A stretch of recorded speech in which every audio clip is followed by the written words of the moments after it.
If you've been watching this channel for really any amount of time, you should know that I absolutely love clamshell handhelds. I grew up with the 3DS and DS line of systems, so it only really makes sense that I have so much nostalgia for them, but it's not just nostalgia blindness drawing me towards this form factor. Okay, it is nostalgia a little bit, because isn't it so cool to have a form factor of a device where you can just close it up, put it in your pocket, and not have to worry about the screen rubbing against anything? It's like a modern day flip phone, but without a folding screen. You know what? A portable emulator with a folding screen would be really cool. And now that I'm thinking about it, I don't actually trust these companies to make a device with a folding screen that isn't broken within the first 2 days, so scratch that. Anyways, so yeah, I've always loved clamshell handhelds because I find them fun. I think they're so cool compared to the 16,000 different rectangular slabs we get every single year from all of these different companies. So imagine my surprise when back in 2023, Retroid decided that they were going to release their own clamshell handheld. I was excited for it, don't get me wrong, but there were a few things I was peeved about before the thing even released. One of those things being that the Pocket Flip had the exact same internals as the Pocket 3 Plus, which was their newest portable emulator at the time. So yeah, I was excited for this thing up until launch, but actually getting it, I was severely disappointed. It's kind of old by now, but I would still recommend watching my review of the OG Flip because I do think I did a good job of laying out my problems with it. Just ignore how bad my hair looked. But for those who don't want to, here's a rundown of what I hated about the Retroid Pocket Flip original. The hinge sucks. It doesn't go back all the way and feels weird because it doesn't snap to any positions and feels loose. The D-pad and the face buttons leave a lot to be desired because they feel mushy and fell short of the standard Retroid had set up until that point with their previous devices, including the Retroid Pocket 3 Plus. The joysticks, or circle pads I mean, felt fine, but after using them and the novelty of them being circle pads like the 3DS wore off, I realized it would have been better off if they had just used normal sticks. And the screen on here is the exact same one as the Retroid Pocket 3 Plus, which doesn't sound that bad until you remember that Retroid, for some reason, used a 4.7 inch 750 by 1334p display in all of their devices from the 3 to the 4 Pro. Not sure why they did such a weird resolution. It took them too damn long to switch the displays, which meant that the Flip was stuck with that display, making games look weird. But why do I bring this up, you might ask? Why would you ask that? This is a review of the sequel to the Flip. Why wouldn't I talk about its original counterpart? So that I bring that all up because it's good to see where they're coming from and what bar they've set for themselves previously when talking about this new Flip too. So let's get to talking about it, shall we? Before we figure out if they fixed any of the problems the original had, let's go over the specs of this thing.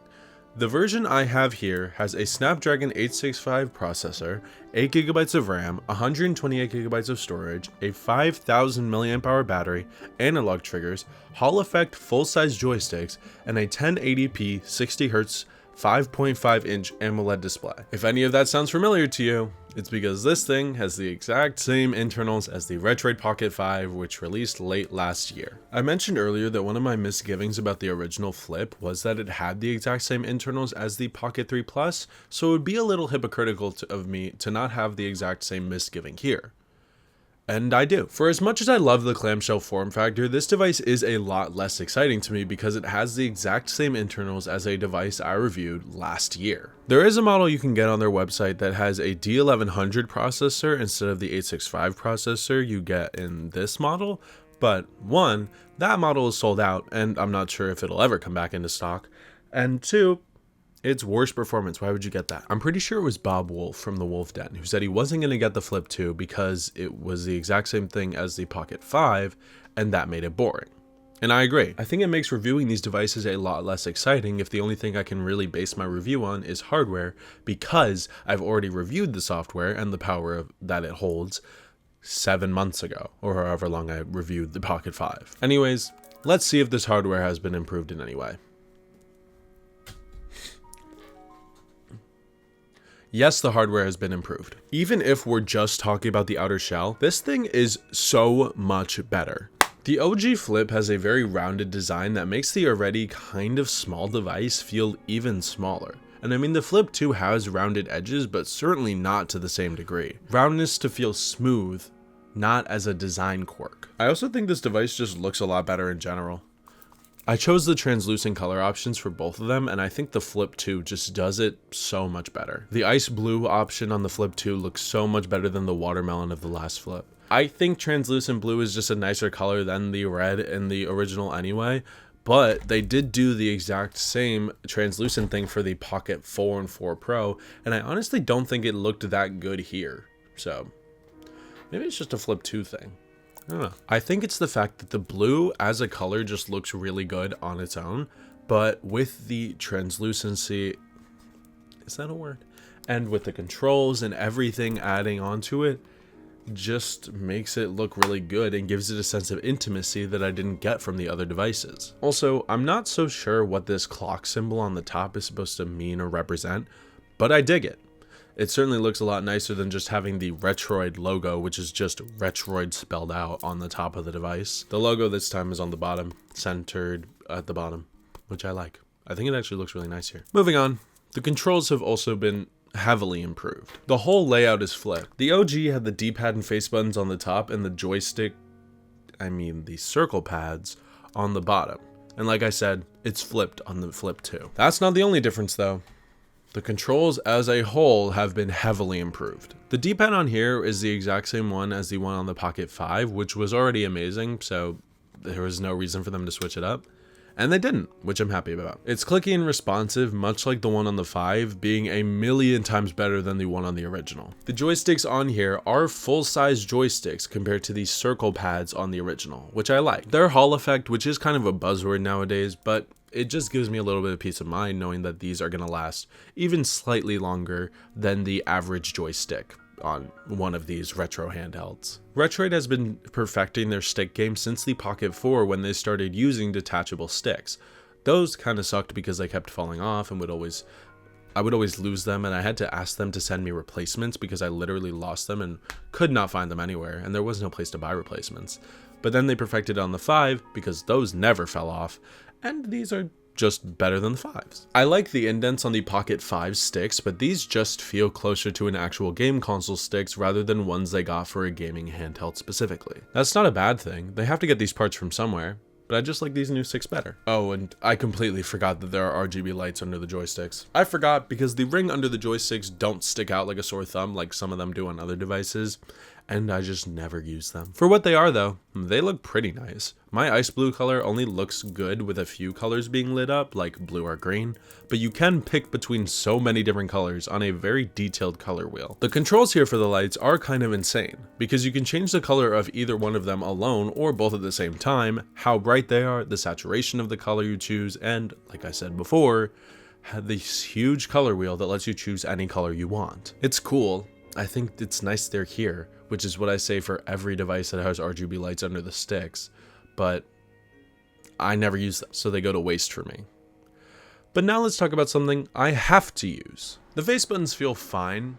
They're not incredible, and they don't click any more than a normal button does, but they do feel better than the OG's buttons, which is really important.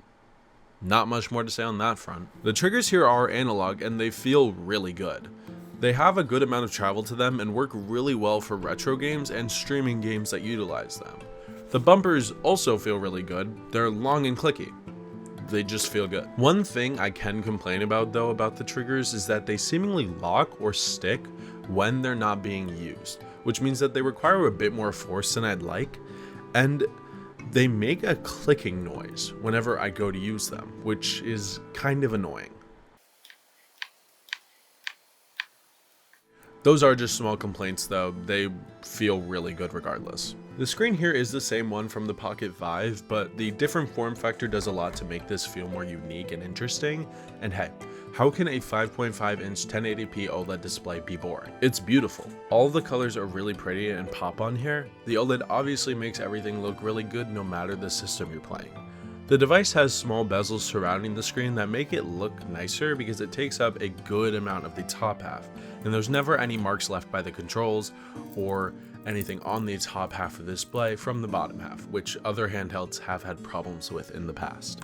The hinge is something we definitely can't look past since it's what could have ruined this device for me because of how bad the one on the OG Flip was. The OG Flip's hinge, like I've previously said, sucked and didn't go back a full 180 degrees. And if you're wondering if this hinge is any better, oh my god, it is so much better. Not only does it feel more solid and actually locked to the angle you're probably going to want to play at, it goes back the full 178 degrees, so basically 180, which is so much better. It just feels so much more solid and like it'll last. This one is flimsy. This one doesn't do that. Not at all. It just feels so much better. I don't think it stacks up to the one on the 3DS just because the 3DS's hinge is like perfect, but it gets darn close compared to other handhelds. Alright, so we've established that the hardware on here is far and above superior to the original. But what about the software?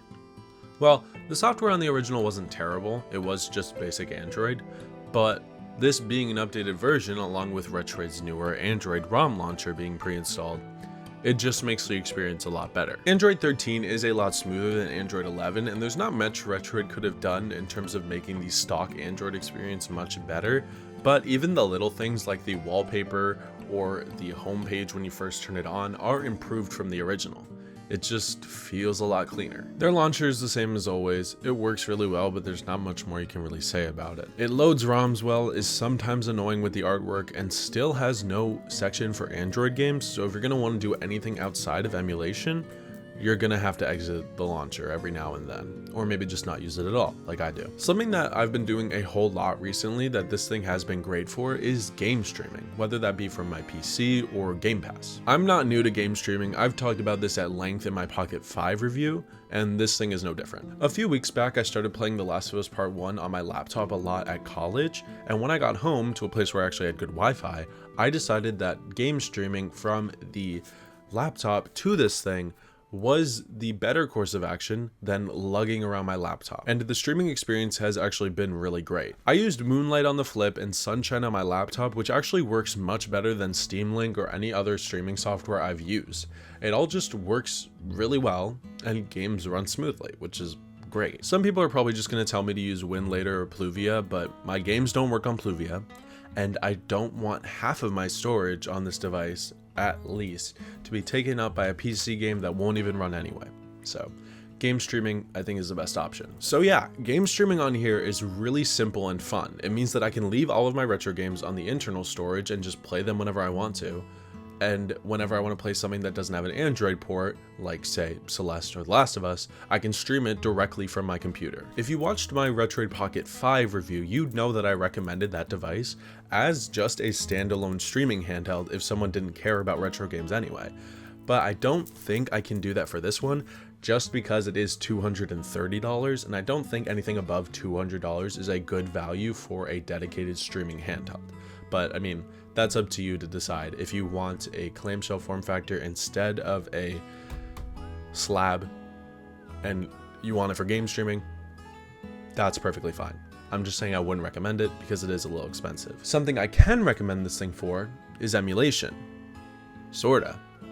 I say sorta because this thing isn't super powerful. It's powerful enough to play what I expect most of you will want to play on here, anything up to Wii, but once you get past that into something that's like closer to modern generations, everything starts to fall apart. We'll get to that in a second, but like I said, everything up to Wii works really well and looks really good on that OLED display. GameCube, Wii, N64, DS, 3DS, any system below a modern generation, at least in terms of Nintendo, has pretty much been perfected when it comes to emulation, especially on a middle-of-the-road device in terms of power like this one. If you want a more detailed look on how to get games running well or games set up on this thing, this is not the channel for that.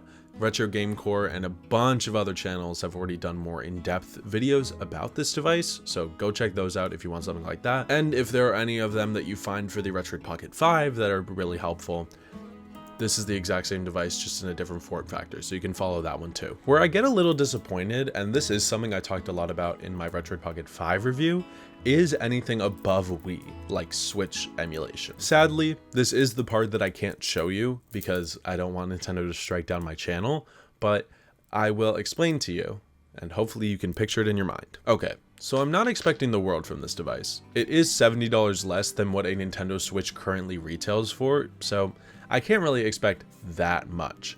But you kind of expect better, you know? Games don't run horribly, but they don't run well. Breath of the Wild is a game I tested out and initially ran pretty well, but then it started to tip off and hasn't really run great since, even with the newest turnip drivers and lowering the resolution to below 1 times. 3D games tend to run the worst, obviously, while Mario Wonder and other 2D-like games have been running a lot better, which shouldn't really come as a surprise to anyone. This really isn't that big of a deal because it does cost less than a Switch, and if you want to play Switch games, just buy a Switch or get a device that can play Switch games at a better resolution. There are so many ways you can play Switch games, this just doesn't have to be one of them. But yeah, emulation is pretty good on here, and what I suspect most people will be playing most of the time runs really well.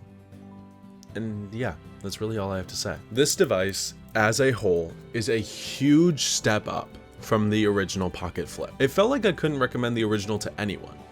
This time is different. They took every critique and issue people had with the original and fixed it, making it my favorite clamshell handheld I've ever used. Yes, it is just a repackaged Pocket 5, but to be honest, I don't really care, all because it serves a totally different purpose. This is not trying to be the Pocket 5, it is trying to be a sequel to one of their worst devices I think they've ever put out, if not the worst.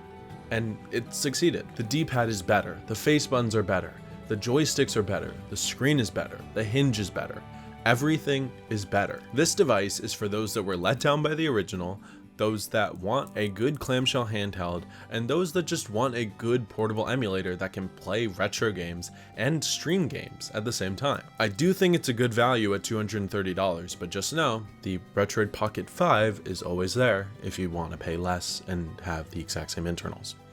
But you won't get the clamshell form factor, so you have to weigh your options. So yeah, I love this thing, and I think Retroid has definitely redeemed themselves from the original Flip. If that one left a bad taste in my mouth, this one tastes like rainbows and butterflies. Why couldn't I have thought of a better analogy? But what do you guys think? Do you have one of these and like it as much as I do? Or do you think it's annoying that it's just a repackaged Pocket 5? Let me know in the comments down below, and I'll see you guys next week. Goodbye!